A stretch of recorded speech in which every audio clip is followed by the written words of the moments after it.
வணக்கம், நான் உங்க அருண் பேசுறேன். இது நம்மளுடைய வரிசை வீரன் அனங்கன் ஒரு கடலசுரன் இதனுடைய 13வது பாகம். அனங்கா அனங்கா கூறு கொள்ளையனே, நாம் கம்போஜ தேசத்தின் மேற்கு கரைக்கு வந்துவிட்டோமா? ஆம், அவ்வளவு விரைவாகவா வந்துவிட்டோம்? ஐயோ, நீ தூங்கினால் காலம் போவதே உனக்கு தெரிவதில்லை. சரி விடுங்கள், நமது ஆட்களை எல்லாம் மேல் தளத்திற்கு வர சொல். கூறிவிட்டேன். மேலும் எனக்கு ஒரு சிறிய சந்தேகம். என்ன சந்தேகம்? அந்த கருணா, ஆம், அவனை ஏன் இம்முறை நீ அழைத்து வரவில்லை? ஏன் அவனை அழைத்து வருவதுதான் உங்களுக்கெல்லாம் பிடிக்கவில்லையே? ஐயோ அனங்கா, அப்படியெல்லாம் இல்லை.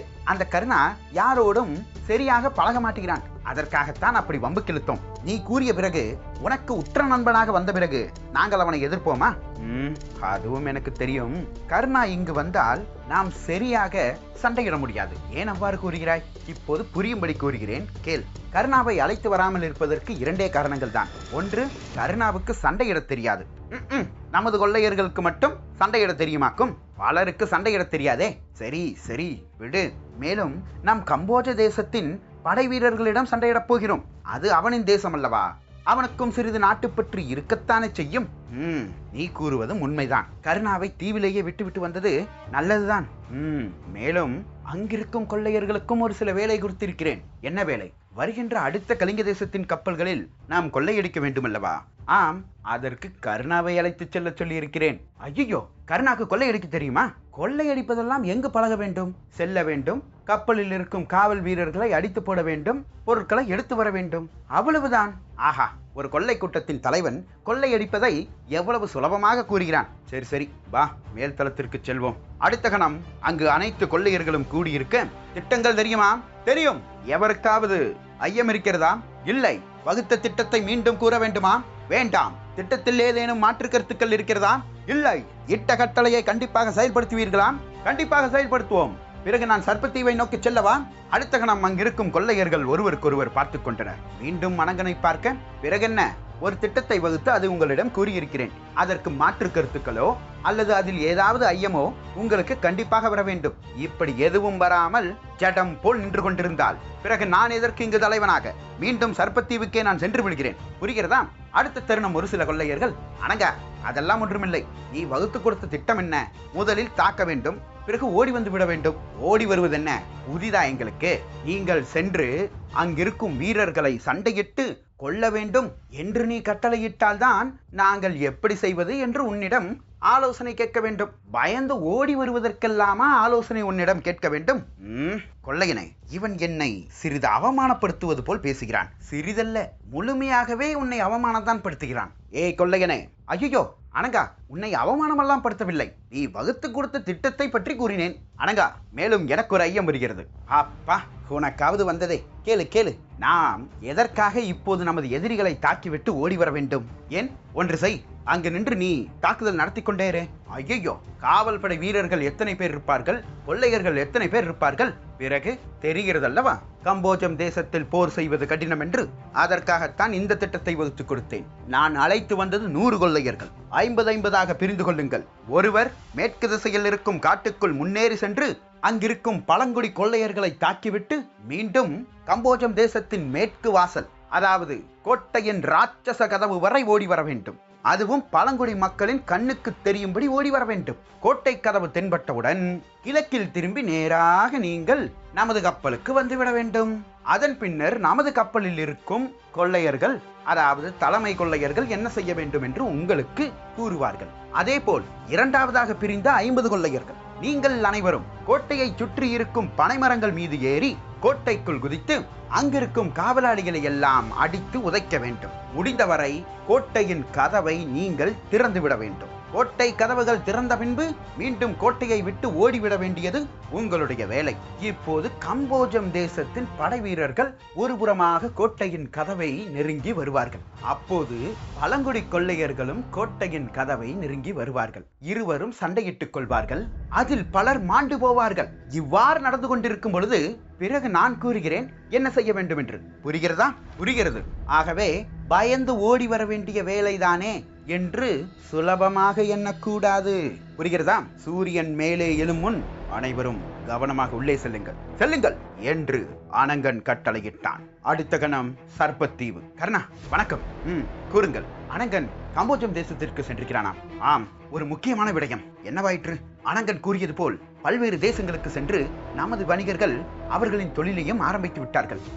சரி, நமது வணிகர்கள் அனைவரும் ஒரு வணிக குழுவாக உருவாக சொன்னான் அல்லவா? ஆம், நாக வணிகர்கள். ஆம், நாக வணிகர்கள் என்ற ஒரு பெயரில் முதலிலேயே ஒரு வணிக குழு இருக்கிறதாம். ஆகவே அவர்களோடு சேர்ந்து கொள்ளுங்கள், அல்லது தனியாக நீங்கள் ஒரு வணிக குழுவின் பெயரை புதிதாக கூறி அதன் பின்னர் வணிக குழுவை உருவாக்கிக் கொள்ளுங்கள் என்று கூறிவிட்டார்கள். இப்போது என்ன செய்ய? ஓ, அப்படி வேறு ஒன்று இருக்கிறதா? திமிங்கல வணிகர்கள் என்று கூறினால் திமிங்கலமா? ஏதோ மீன் வியாபாரம் செய்கிறோம் என்று மற்ற பொருட்களை வாங்குவதற்கு யாரும் நம்மிடம் வரமாட்டார்கள். சரி, சிறிது கால அவகாசம் கொடுங்கள், சிந்தித்து கூறுகிறேன். எவ்வளவு நாட்கள் ஆகும்? எவ்வளவு நாட்கள் எல்லாம் வேண்டாம், அடுத்த நொடியே கூறுகிறேன். தக்ஷன். தக்ஷனா? ஆம், தக்ஷ வணிகர்கள் என்று கூறுங்கள். ஆஹா, பேரும் சிறப்பாகத்தான் இருக்கிறது. இதற்கு பொருள் என்ன? தக்ஷன் நாகப்பாம்புகளுக்கெல்லாம் தலைவன். ஓ, அவன் பெயர் தான் தக்ஷனா? சரி சரி, தக்ஷன் என்றே அனைவருக்கும் செய்தி அனுப்பி விடுகிறேன். மேலும் இன்று இரவு தெரியும், கொள்ளையடிக்க செல்ல வேண்டும் அல்லவா? நீயும் வருகிறாயா? அதுதானே அனங்கனின் கட்டளை. இருப்பினும் அனங்கன் விளையாட்டாக கூட கூறியிருக்கலாம். இல்லை இல்லை, நானும் வருகிறேன். கலிங்க தேசத்தின் கப்பல் வந்து கொண்டிருக்கிறது என்ற ஒரு செய்தி முற்றிலும் உண்மை. சரி, அப்படி என்றால் வீரர்களை தயாராக இருக்க சொல்கிறேன். மேலும் கருணா, ஒரு விடயம். என்ன? நம்மிடம் இருக்கும் கப்பலை வைத்து வேகமாக வல்லாம் செல்ல முடியாது. ஏனென்றால் வேகமாக செல்கின்ற கப்பல் அனங்கன் எடுத்து விட்டு சென்று விட்டான். ஆகவே வருகின்ற வணிக கப்பலுக்குள் இறங்கி அந்த வீரர்களை கட்டி போட வேண்டும். இல்லை என்றால் பின்தொடர்ந்து அவர்கள் நம்மை பிடித்து விடுவார்கள். சரி, ஆனால் உயிர் சேதமாக கூடாது. அது அனங்கனே ஒப்புக்கொள்ள மாட்டான். சரி, அனைவரும் தயாராகுங்கள். அடுத்த கணம் அனைத்து கொள்ளையர்களும் இரவு வேட்டைக்காக தயாராகி கொண்டிருந்தார்கள். இரவு வேளையும் தொடங்கிய பிறகு நடு ஜாமத்தில் கருணாவின் தலைமையில் சர்ப்பர்களின் கூட்டம் நடு கடலை நோக்கி வந்து கொண்டிருந்தது. கருணா, அதோ பார் கப்பல். சரி, வந்திருக்கிறது 30 கொள்ளையர்கள் தானே? ஆம், 15 கொள்ளையர்கள் உள்ளே இருங்கள். 15 பேர் மட்டும் கப்பலில் இறங்குவோம். ஏன் இப்படி? அனங்கன் ஒருபோதும் செய்ய மாட்டானே. அனங்கன் ஒருபோதும் செய்ய மாட்டான். காரணம், அனங்கன் உள்ளே சென்று மாட்டிக்கொண்டாலும் எப்படி வெளியே வர வேண்டும் என்று சிந்திப்பான். நான் அப்படி அல்ல. மேலும் இந்த கப்பலும் வேகமாக செலுத்த முடியாது. ஆகவே இந்த கப்பலுக்குள் 15 பேர் ஒளிந்து கொள்ளட்டும். என்னோடு 14 கொள்ளையர்கள் மட்டும் பாருங்கள். மேலும் நானும் வருகிறேன். மொத்தம் 15 பேர் அந்த கப்பலுக்குள் இறங்குவோம். புரிகிறதா? புரிகிறது. இந்த வாளை வைத்துக்கொள். எனக்கு எதற்காக வாள்? எனக்கு சண்டையிட தெரியாதே. ஐயோ கருணா, போகின்ற அனைவருக்கும் சண்டையிட தெரியுமா? சற்று பயப்படுத்து. போதும், பயப்படுத்த வேண்டுமா? ஆம், எப்படி பயன்படுத்த? இது கூட சொல்லித்தர வேண்டுமா? இதோ என் கண்களை பார். நமது கருவிழிகள் கண்ணின் நடுவே வருவது போல் 2 கண்களையும் நன்கு விரித்துக் கொள்ள வேண்டும். வாயை வட்ட வடிவம் இல்லாமல் சதுரங்க வடிவத்தில் வைத்துக் கொண்டு என்று கத்த வேண்டும். வாளை வலது கையால் ஓங்கிக் கொள்ள வேண்டும். இடது கையை முன்னே இருக்கின்ற வீரனை பிடிப்பது போல் கையை அசைத்துக் கொண்டு ஓட வேண்டும். இவ்வளவுதானா? இவ்வளவுதான். சரி, முயற்சி செய்கிறேன். நீ எங்கு போய் முயற்சி செய்ய போகிறாய்? வேண்டாம் வேண்டாம், நீ பின்வாங்கியே வா, நாங்கள் பார்த்துக் கொள்கிறோம். ஏன், அதற்குள் என்னவாயிற்று? அதற்குள்ளா? பார், உன்னுடைய ராஜ அலங்காரத்தை நீ கலைக்கவே இல்லை, அப்படியே வந்திருக்கிறாய். நீ போய் கொள்ளையனாக நின்றால் அந்த கப்பலில் இருப்பவர்கள் நம்புவார்களா?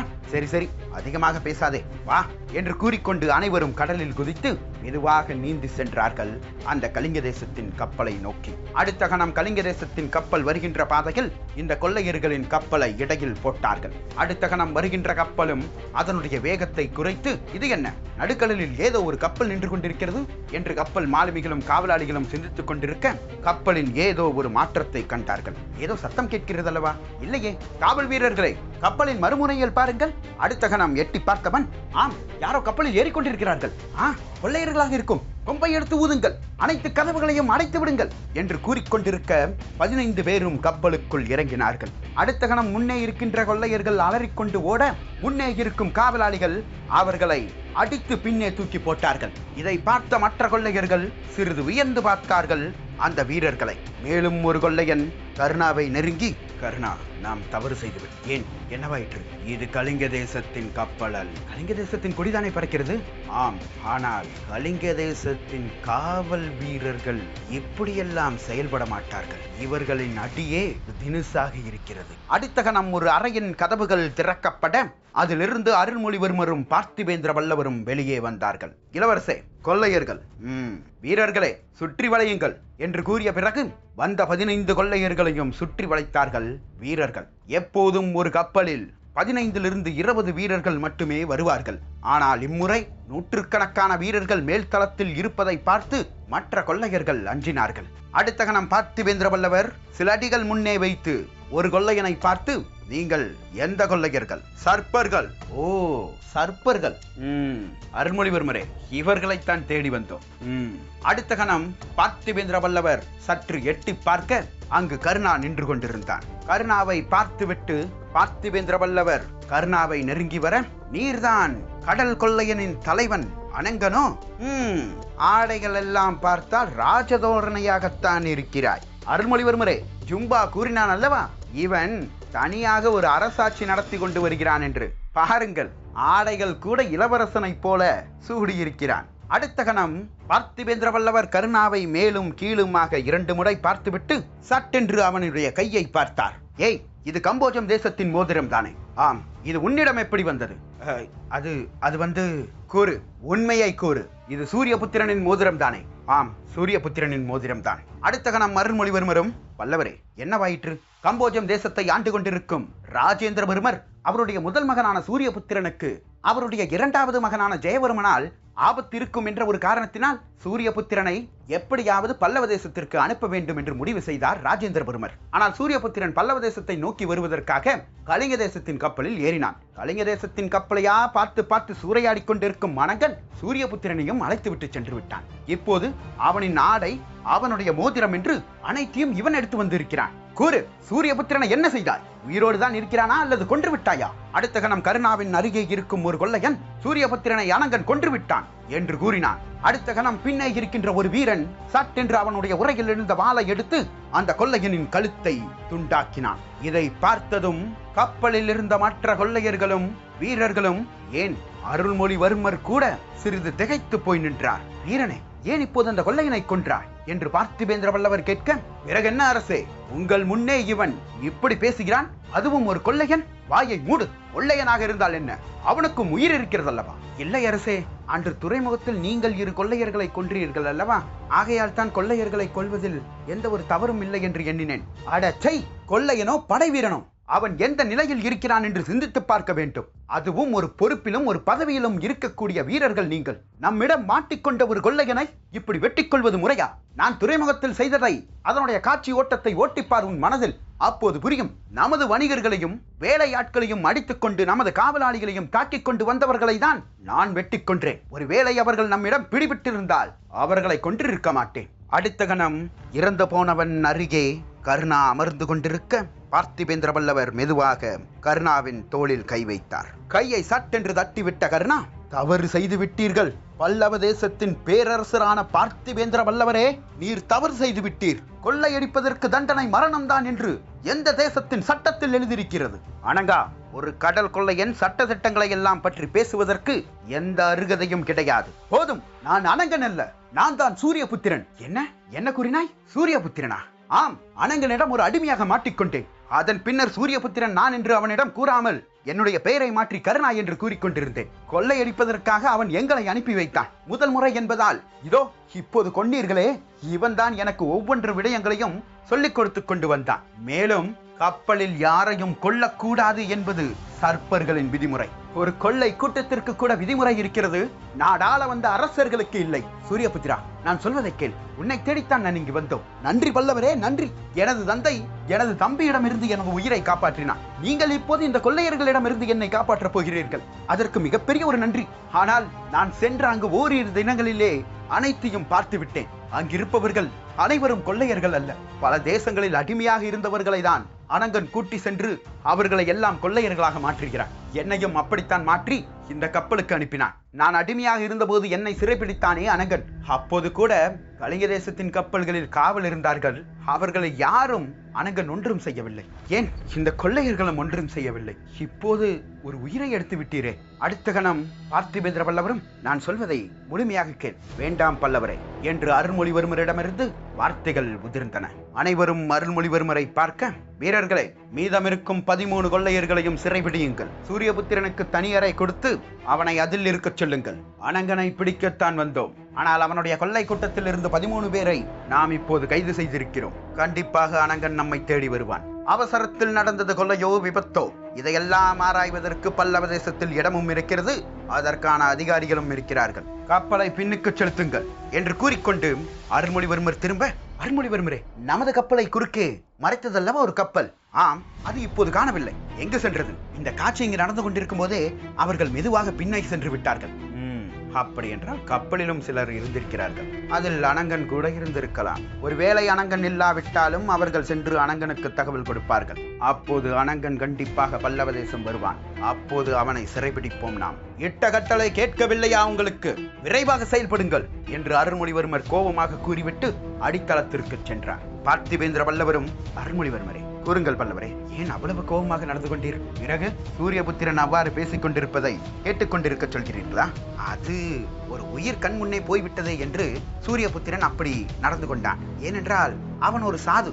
அதற்காகத்தான் அவன் தம்பியின் மிரட்டலை எல்லாம் கண்டு அவன் அஞ்சு ஓடி வந்திருக்கிறான். இருக்கட்டும், நான் சூரியபுத்திரனை பற்றி தவறாக எதுவும் கூறவில்லை. ஆனால் அதே நேரத்தில் நான் அப்படி கடுமையாக நடந்து கொள்ளாவிட்டால் சூரியபுத்திரனுடைய வார்த்தைகள் அங்கிருக்கும் மற்ற 13 கொள்ளையர்களுக்கு வீரத்தை கொண்டு வந்திருக்கும். பிறகு அவர்கள் சண்டையிட்டிருப்பார்கள், நமது வீரர்களும் எதிர் தாக்குதல் செய்திருப்பார்கள். இதில் நமது வீரர்களும் கொல்லப்பட்டிருப்பார்கள், கொள்ளையர்களும் சிலர் கொல்லப்பட்டிருப்பார்கள். சூரியபுத்திரனை சமாதானம் செய்ய ஒரே வழிதான் இருக்கிறது. என்ன வழி? பல்லவ தேசம் சென்ற பிறகு அந்த கொள்ளையனை வெட்டினான் அல்லவா ஒரு வீரன்? ஆம், அவனுக்கு என்ன தண்டனை கொடுக்க வேண்டும் என்று சூரியபுத்திரனையே கேட்டு அதன்படி செயல்படுங்கள், சிறப்பாக இருக்கும். பல்லவரே, அருள்மொழிவர்மரே, சூரியபுத்திரன் மீதும் ஒரு பார்வை இருக்கட்டும். கண்டிப்பாக. இப்போது மீண்டும் பல்லவ தேசத்தை நோக்கி கப்பலை செலுத்தச் சொல்லுங்கள் என்று கூறிவிட்டு அருள்மொழிவர்மர் அவருடைய அறைக்குள் சென்றார். அடுத்த தருணம் கம்போஜம் தேசத்தில் மேற்கு திசையில் இருக்கும் காட்டு பகுதி. கொள்ளையர்களே, பேசாமல் வா வா, பதுங்கி வா. யார்? கொள்ளையர்கள் இருக்கிறார்களா? அதுவும் இருக்கிறார்கள் பார். ஓ, இவர்களை பார்த்தால் பழங்குடி மக்கள் போல் இருக்கிறது. ஆம், இவர்கள் தான் கொள்ளையும் அடிக்கிறார்கள். கொள்ளையடித்தும் குடிசையில் தான் இருக்கிறார்கள்.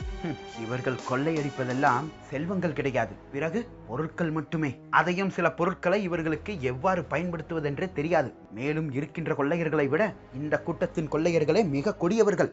எப்படி கூறுகிறாய்?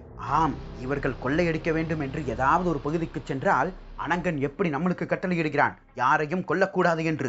ஆம், இவர்கள் அப்படியல்ல, யாரையும் உயிரோடு விடக்கூடாது என்று கட்டளையிடுவார்கள். ஐயோ, இப்போது நாம் தனியாக வந்து மாட்டிக்கொண்டோமே. கவலைப்படாதே, தூரத்தில் தானே இருக்கிறோம். அந்த வில்லும் மம்பையும் கொடு. இந்தா நெருப்பை மூட்டு. இப்போது என்ன செய்ய போகிறாய்? அவர்களின் குடிசையை நோக்கி விடப் போகிறேன். குடிசை பற்றி எரியும். அப்பொழுது அவர்களின் கவனம் முழுக்க ஒரு குடிசையின் மீது வரும். அப்போது அனைத்து கொள்ளையர்களும் கூடுவார்கள். அப்போது நாம் அவர்களின் கவனத்தை ஈர்க்க வேண்டும். எப்படி இருக்க போகிறாய்?